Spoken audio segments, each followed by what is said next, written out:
It goes without saying that action speaks louder than word, but the motive behind those actions describe the person's real character. And that's why today we are going to look at the motive behind the actions of Benjamin Netanyahu, the Prime Minister of Israel, as being the first country to formally recognize the territory of Somaliland. And so, why I believe that's a good thing, not just for Somaliland, but for Africa. And also, why I believe we shouldn't, by saying it's a good thing, we shouldn't take that literally. We should take it with a grain of salt. So, if you are new to the channel, I would first like to thank you for being here. And if you feel like this content is valuable enough to you, I would like you to hit the like button and subscribe to the channel. And in case I make any subsequent mistake, I will correct it in a pinned comment below. So let's just get that out of the way. Okay, so we'll start by having a map of what we'll talk about today. First, we'll take a look at a brief history of Somaliland and its relationship to Somalia, which people think they are the same, which no, they are actually not the same. They are two different territories. Next, we'll move to talking a little bit about the Abraham Accords and why this matters a lot. Secondly, we'll have a look at the UN and what happened in the month of September this year, that's 2025. And last, I'll give my little talks about what I believe Israel is doing and why I still believe it's a good thing. So let's move on. Thank you for being here. Okay, in the 19th century, the British took control of what was then called the British Somaliland, or as we will abbreviate it here, the BS, and formally owned the area for so long. And while that is very different and distinct from their neighbor, Somalia, which was then called the Trusted Territory of Somaliland, or as we will call it, the TTS. The BS and the TTS had two separate colonial masters, with the BS being controlled by the British and the TTS being controlled by the Italians. They live in kind of peace, we can say so. The two territories had different colonial masters, different way of ruling themselves, and were so different and distinct, while still almost bearing the same name, Somaliland. That was like the only thing they had in common. But during that period of the Second World War, the Italians took control of the BS, but they could only maintain that control for so long as 6 months, which after that, the British took back control of their territory. And on the June the 26th of 1960, the BS finally got their independence. And 5 days later, on the 1st of July 1960, they united with the TTS, becoming the Somali Republic. This union was thought as being a very big one and would help advance the interests of the nation. But due to so much marginalization of the BS communities and the people from the BS, so much marginalization, civil wars, and all the ongoing problems a nation may face, after exactly 31 years of chase and bloodshed, they separated, and the BS became Somaliland, while the TTS became Somalia, or current day Somalia. But the problem with that separation is no country in the world ever recognized Somaliland as an independent territory. They were just seen as people who are trying to break away from their masters, but they were never recognized. So they don't have a seat at the UN. They're not having a seat at the AU, not recognized by the ILO. No formally known passport or military. So all the basic things a sovereign nation may have, they don't have that. But during that period, there has been a recent change, and that change is a surprising one coming from Israel. The Israeli Prime Minister decided to formally recognize Somaliland. As you may see in the next video, that is the Israeli Prime Minister Benjamin Netanyahu speaking with the president of Somaliland. Take a listen. Mr. President. Mr. Prime Minister. It's good to talk to you, and before anything else, I want you to know that I'm signing now, as we speak, Israel's official recognition of Somaliland and its right of self-determination. Our friendship is seminal and historic. So I'm very, very happy, and I'm very proud of this day, and I want to wish you and the people of Somaliland the very, very best there. Yes, funny enough, he's signing down as we speak Israel's recognition of Somaliland, which actually it's funny because if you know, recognitions aren't done this way. There are some other ways of doing it, but this is more like WhatsApp style recognition. Who knows? Who knows? I'm not here to judge them.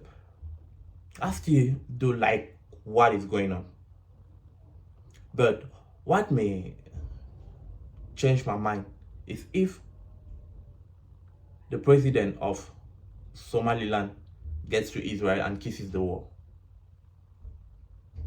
That's just me. Okay, now let's take a little bit a closer look at why this is happening and why I believe it's a good thing. If you take a look at the map of Africa, you'll certainly notice that most of North and East Africa is being dominated by the Islamic religion. Islam is the dominant religion in most northern and eastern countries, ranging from Egypt, Somalia, Tunisia, Morocco, Sudan. All those countries, most of them are Islamic nations.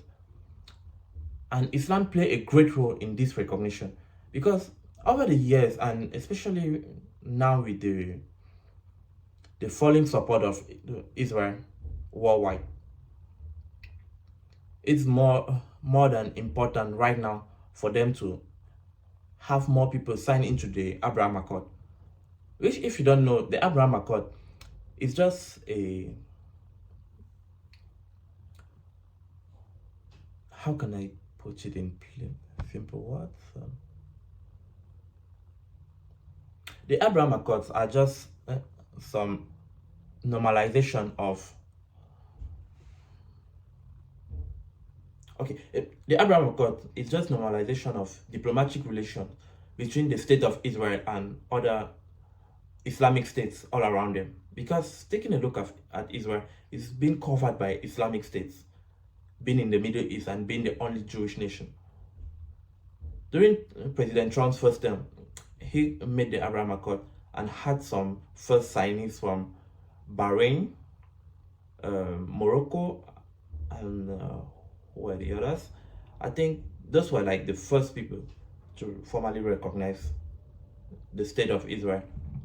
Or not the first people, but more of the first Islamic states to formally recognize the state of Israel and sign on to the Abraham Accord. With here I can read from Wikipedia.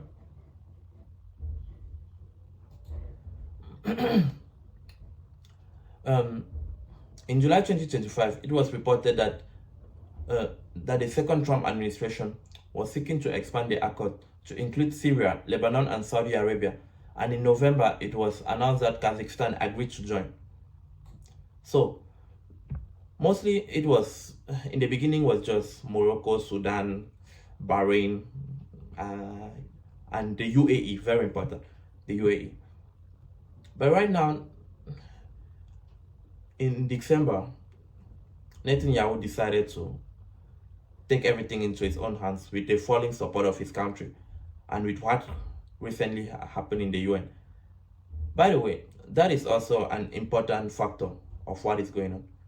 If you may not know, let's just have a closer look at what happened during Netanyahu's speech in September at the UN. Take a look.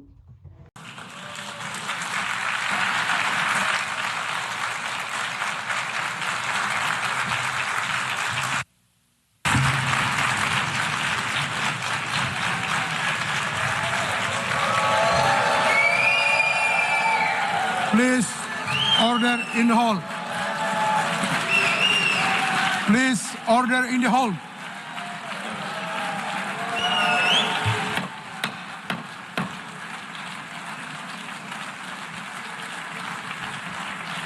Please, order in the hall. As you notice, most people walked out. Almost everyone walked out. Just some few countries remained. And I don't know. That's really one of the primary reasons why he may be moving forward to expand their recognition of such places. And also, during that period, there's something important you should know. Every single country recognized the state of, or let me say, almost every single country recognized the state of Palestine in Africa, except two. And those two countries are Eritrea and Cameroon. There's a reason why those two countries were the only countries not to recognize that state. And that plays well with Netanyahu's game right now of recognizing Somaliland. In an upcoming video, we'll talk more about why Eritrea and Cameroon didn't recognize the state of Palestine. But let's not move out of our zone and let's just focus on Somaliland right now. So, Netanyahu recognizing Somaliland is important because of some few reasons. One of the reasons being he need them to sign on to the Abraham Accord. And secondly, probably there will be some deals, mostly mineral deals, who knows? But I'm not really bullish on that. But I think there will be some deals that may be made between the two nations. So, personally analyzing the situation, I would say the reason why I keep on teasing you and saying this is a good thing is easily because thinking of the human right abuses that may have been happening, or I shouldn't say may because normally have been happening in Somaliland, due to the fact that they don't have any outside, they don't have any external supervision and outside regard. Mostly, if you ask most people, they will tell you they never knew about Somaliland until Israel finally recognized them some few days ago. Which, fair enough, most people don't even have to know because it doesn't impact their daily life. But when you think of the human rights, and finally, some people may finally, if this gets better and more countries coming to recognize Somaliland, they may finally have a state because during the last, I should say, 30 years or so, there has been only two nations that got their independence through recognition, worldwide recognition. And those two nations are only Eritrea and South Sudan. Eritrea, which was first part of Ethiopia, and which Ethiopia may start a war with, but that should be a program for another video. And South Sudan, which was obviously part of Sudan, they finally got their independence and were recognized worldwide. I think South Sudan had recognition from Obama himself. And those are just some of the states, or the only two states in Africa that got their independence and recognition that way. All other states or all other groups trying to separate from the status quo haven't they haven't gotten any recognition.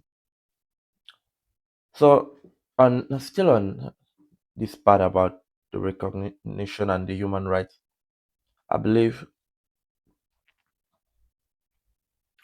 we should also take this with a grain of salt, because at the UN conference we saw recently, we saw that every single nation recognized the state of Palestine in Africa. By the way, every single nation in Africa recognized the state of Palestine, except Eritrea and Cameroon. Cameroon doing this for military purposes and having their military mostly being trained, or their military, that's the BIR. I think it's Bataillon d'Intervention Rapide, mostly being trained by an Israeli, an Israeli commander or something of that sort. I think it was either a general or a commander, someone high up in the Israeli army. Most of their military were being trained by the person, so somehow they still owe Israel. From what they say, from what they say, they still owe Israel some basic respect. I don't know. And Eritrea doing this because I believe during the time Eritrea was a country which no one ever wanted to have trade relations or any relations, in fact, with. Israel was like the only nation in the world that decided to normalize relations with Eritrea, well being known as the North Korea of Africa. Eritrea still remains a great power due to their resources, several resources, and their port, which is the reason that may cause escalation between them and their former, should I say, master or colony, Ethiopia. But with all that out of the way, we also need to think of the crucial role of Islam in this equation.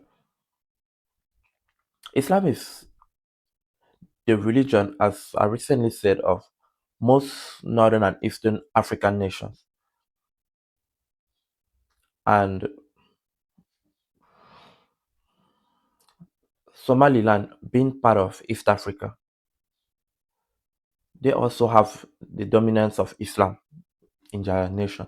So Islam is the dominant religion in Somaliland, same as it is in places like Egypt, in Somali itself. And by the way, hope you guys saw about the Somali fraud in the US.